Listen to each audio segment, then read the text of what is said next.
buddhi. I have seen the watch by this interaction. The orifice, the mind being in connection with the orifice and the sense organs, the indriyas, carries it to that aspect of buddhi, and my ego flushes it off, flashes it off. I say, I see my watch.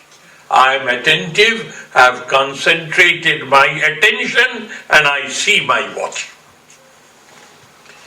That determinative faculty, nishchayatmika, determinative, nishchayatmika. The nature is determinative, not hesitative. Determinative. That aspect of the chitta is known as buddhi.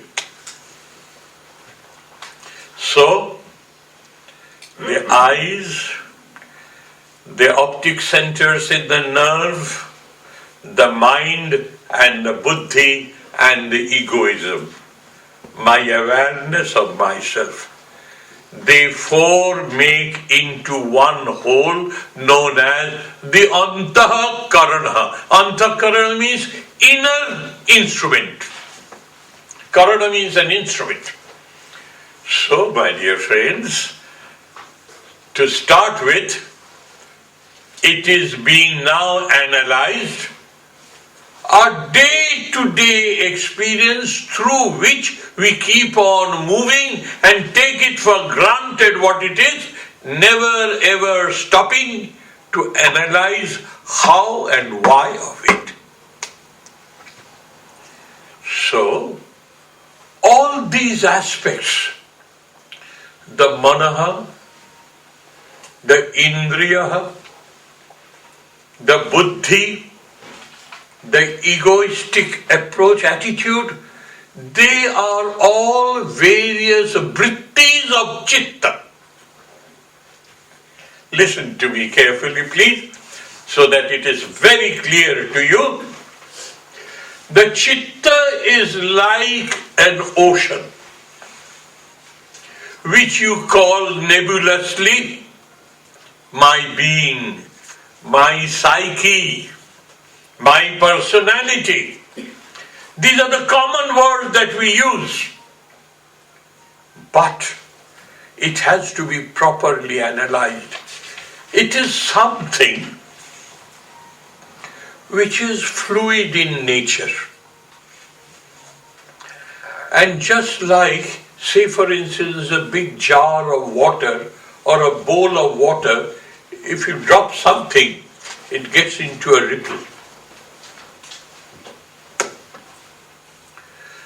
That water is chitta, and the reactions that are created because of interaction of the things of the world through your five sense organs. Now let us broaden up: eyes, the ears, the nose, the tongue and the skin. These are the five avenues with which you acquire influence from this world, which you acquire stimuli from this world. There's nothing more for you. All of them have their respective centers in the brain, in the nervous system. Those centers are indriyas, sense organs, not this golaka.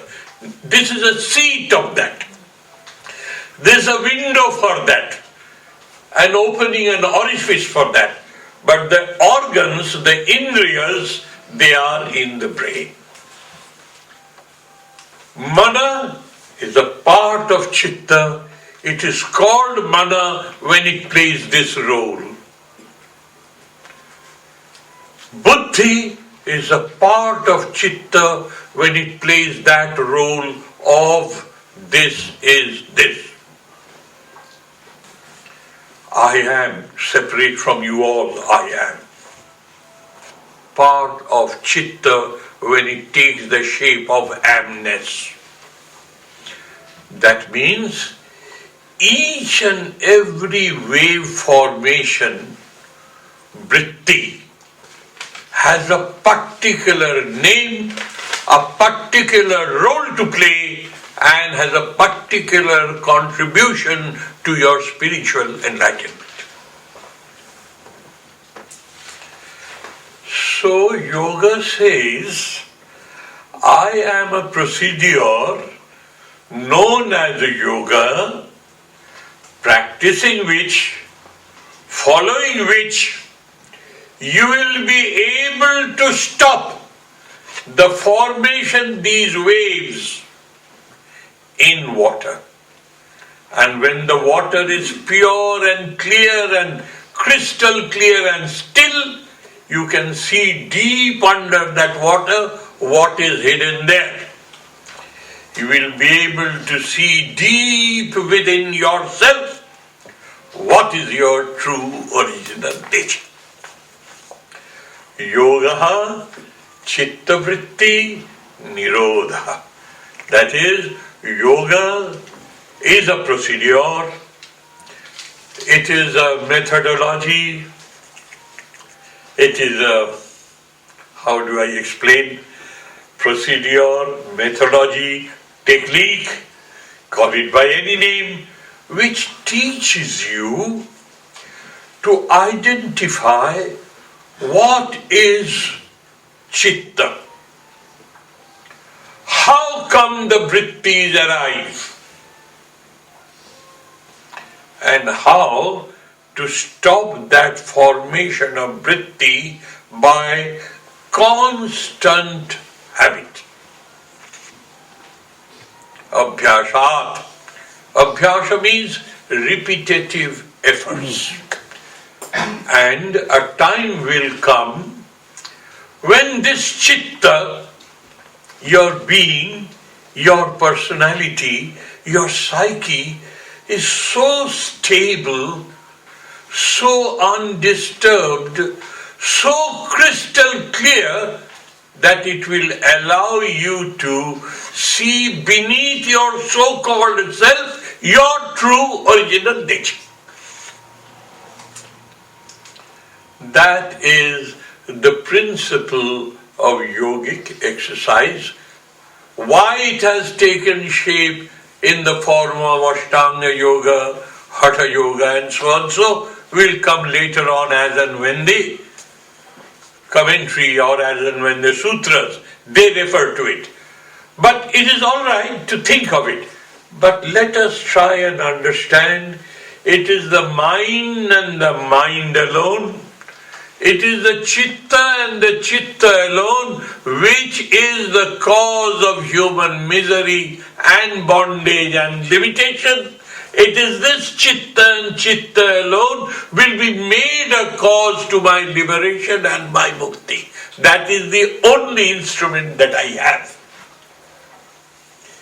So, my dear friends, when it is being said that yoga chitta vritti nirodha, in these 4 words, he sums up the whole of procedure of yogic culture. Now, let us see what is the general present condition of the chitta. It is our being, it is our psyche, it is our personality. That is how we try to understand it from the common language that we use.